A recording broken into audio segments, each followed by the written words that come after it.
maanta ceeb iyo fadeexad weyn ayaa adduunka ka taagan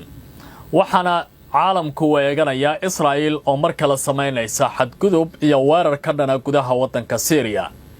Ahmed Sharac waxa lagu duqeeyay isagoo ku jira qasrigiisa madaxtooyada wadanka ee Dimashq. Ujeedadu waxay tahay in Israa'iil ay ka hortagaan cududda sii baahaysa ciidamada wadankaasi.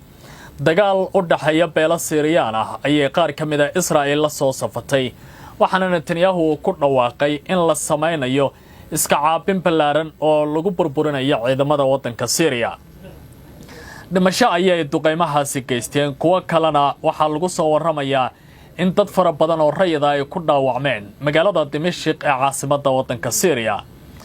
madaxweynaha dalka Turkiga Recep Tayyip Erdogan ayaa la isweydiinayaa kaalintiisa meesha ay jirto maadaama dawladda qabsatay gudaha wadanka Syria bishii December sanadkii 2024 uu isaga soo galbiyay caalamkana uu ku gaday inay si weyn u aqoonsadaan. dawladaha Carabta ayaa durbaba bilaabay baaqiyo kala duwan oo cambaarayna laakiin Israa'iil waxay ku hanjabaysaa in weeraradu ay sii wadayso ilaa inta la gaarayo in guud ahaanba ciidamada wadanka Syria laga dhigo kuwa Braylis ah oo aan wax tabara lahayn. haddaba qowmiyadda Daruusiga qaarkood ayaa ku tilmaamaya waxa dhacaya waxaan la aqbali karin sida Jambalaad oo kale oo yiri suuragal maaha in la sii eegto xaaladda hadda meesha ay taagan tahay. dawladihii waaweynaa ee Carabta ayaa aamusan halka kuwa kalena ay tilmaamayaan in ay dawladda Syria muhiim tahay in ay istifaacdo. xagee wax marayaan hadda xaaladdu waa sidee meelaha la duqeeyo maxaa laga yaqaanaa wasaaradda gaashaandhigga oo qudheeda maanta iyo taliska militariga oo la weeraray gudaha Syria maxaa soo gaaray shacabka Syria ee dhibaatadu soo gaartay ilaa iyo hadda maxaa laga ogyahay qodobada Netanyahu iyo wasiirkiisa gaashaandhigga Israel Katz xalay waxa ay ku dhawaaqeen in ay si guud ciidamada Israa'iiliyiinta amar loo siiyeen ay tallaabo ka qaadaan ciidamada militariga ah ee wadanka Syria kadib markii la sheegay in dagaalo ay dhaxmareen qowmiyada reer guuraa ah oo Carab ah iyo qowmiyada kale ee Daruusiga loo yaqaano ee gudaha wadanka Syria ku nool. haddaba markii ay dagaaladu ballaarteen isla markaana ciidamada amniga wadanka Syria ay qayb ka noqdeen dagaalka in ay farageliyaan si amniga gobolka Suwayda ay ula wareegaan waxa dhacay Israa'iil maanta inay samayso mid ka mid ah gabadfalladii ugu waaweynaa taariikhda oo ay si toos ah ugu duuleen gudaha wadanka Syria. meelaha la weeraro waxaa ka mid ah madaxtooyada iyo wasaaradda gaashaandhigga iyo taliska guud ee ciidamada militariga ah ee wadankaasi. warbaahinta kala duwan ayaa qoraya jiritaanka dhimasho iyo dhaawac sida durbaba ay ku waramayaan weerarada ka imaanaya gudaha magaaladaasi Dimashq ee caasimadda Syria. sanadkan oo kaliya Israa'iil waxa ay weerartay magaalooyin kala duwan oo Carbeed sida magaalada Sanca ee wadanka Yemen, magaalada Beirut ee wadanka Lebanon, iyadoo sidoo kale horey u go'doomisay magaalada Gaza ee dhulka Falastiin. haddana waxay si la yaab leh markii labaad muddo 5 bilood gudahooda weerar saf ballaaran ay ku qaaday gudaha wadanka Syria. telefishinada qaar ayaa ku waramaya in hal qof uu dhintay 18 kalena dhaawacyadu ay hadda marayaan weerarada Israa'iil ay ku qaaday deegaano kala duwan oo ka mid ah caasimadda wadanka Syria ee Dimashq.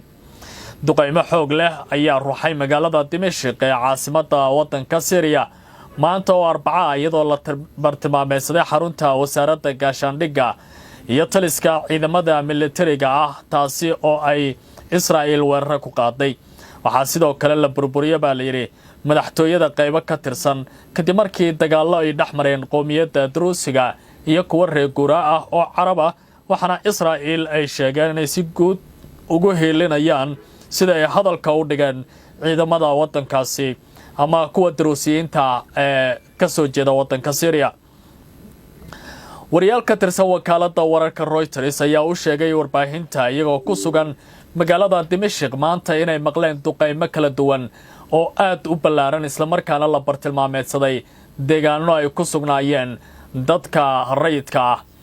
qiic iyo uuro aad u ballaaran ayaa laga arkay magaalada Dimashq iyadoo diyaaradaha dagaalkana dhinac kasta ay weerar ku qaadeen. meelaha la weeraray waxaa ilaa iyo hadda ka mid ah magaalada Dimashq xarunta madaxtooyada ee ku taala uu ku shaqeeyo axmed sharac iyadoo dowladdu ay sheegtay in ay si weyn iska caabin u samaynayaan saacadihii lasoo dhaafay wasiirka wasaaradda gaashaandhigga Israa'iil ee lagu magacaabo Israel Katz ayaa tan iyo xalay ku goodinayay in ciidamada waddanka Syria guud ahaanba ay burburin doonaan haddii wasaaradaha gaashaandhigga dalka Syria iyo wasaaradda amniga gudaha ee Dimashq aysan ciidamadooda kala bixin gobolka loo yaqaan Suwayda halkaasi oo maalmihii la soo dhaafay ay dagaaladu ka soconayeen 2 maalin oo la soo dhaafay gobolkaasi Suwayda waxaa lagu dilay dad ku dhow 100 qof kadib markii dad reer guuraa ah oo Caraba iyo dadka Druusiga ah ay faraha isla galeen Druusiyiinta ayaa waxa u garab raaracinaya nidaamka Israa'iil waxaana ay u arkaan qowmiyad laga tiro badan yahay oo u baahan in la badbaadiyo gudaha waddanka Syria haddii faraha laga qaadanayo suuragal tahay in si weyn dhibaatooyin ay u soo gaaraan weerarada maanta markii ay soconayeen ra'iisul wasaaraha Israa'iil Benjamin Netanyahu waxa uu saarnaa maxkamad waxaana lagu eedeynaya eedo ka dhana musuqmaasuq iyo ku takrifal awoodda Syria ah ee go'da Israa'iil iyo waliba in ciidamada waddankiisu ay ku fashilmeen dagaalada iyo waliba inuu nasnuujin u sameeyay qaybo kamid ah siyaasiyiinta ay saaxiibada yihiin laakiin isagoo maxkamadda ku sugan ayuu teleefanka qabsaday waxaana uu yiri dagaalka warba ka soo kordhay sida daraadeed waa in fasax degdeg ah la siiyo qubrada arrimaha militariga ee ka faalloonaya dagaalka waxay tilmaamayaan si badbaado siyaasadeed uu helo ra'iisul wasaare Netanyahu waxa uu ku qasban yahay in furimo kala duwan oo dagaala uu furo iyadoo tan Syria ee maanta ka dhacda Dimashqna ay tahay mid uu isku badbaadinayay hase ahaatee waxyaabaha ilaa iyo hadda aadka la isku weydiinayo daawadayaal waxaa ka mid ah madaxweynaha waddanka Turkiga Recep Tayyip Erdogan oo dowladda Tahriir Sham markii ay talada waddankaasi qabanayeen isla markaana ay talada ka tuureen madaxweynihii hore ee dictatorka ahaa Bashar al-Assad ee hadda musaafiriska ku jooga waddanka la yiraahdo Ruushka waxay u muuqataa hadda inuu tabar uu leeyahay uu wax tallaabo ka qaadi lahayd Israa'iil dadka qaar ilaa ay xalay markii ay soo baxeen saasaanta dagaalada hadda soo kordhay waxay muujinayeen inay muuqan karaysay dagaal xoog leh oo ciidamada waddanka Turkigu ay ku lug yeelan karaan dowladda Turkiga ayaa in badan oo kamid ah mas'uuliyiinteeda sida agaasimaha hay'adda sirdoonka MIT-da loo yaqaan Ibrahim Kalin iyo wasiirka amuraha dibadda Hakan Fidan labaduba waxay si weyn ugu noqnoqonayeen gudaha waddanka Syria dowladda Mareykanka ayaa goor dhaweyd war ka soo saartay dagaalka waxaana Marco Rubio oo ah xogayaha amuraha dibadda Mareykanku uu tilmaamay in uu si weyn uga xun yahay waxa ka soconaya gudaha waddanka Syria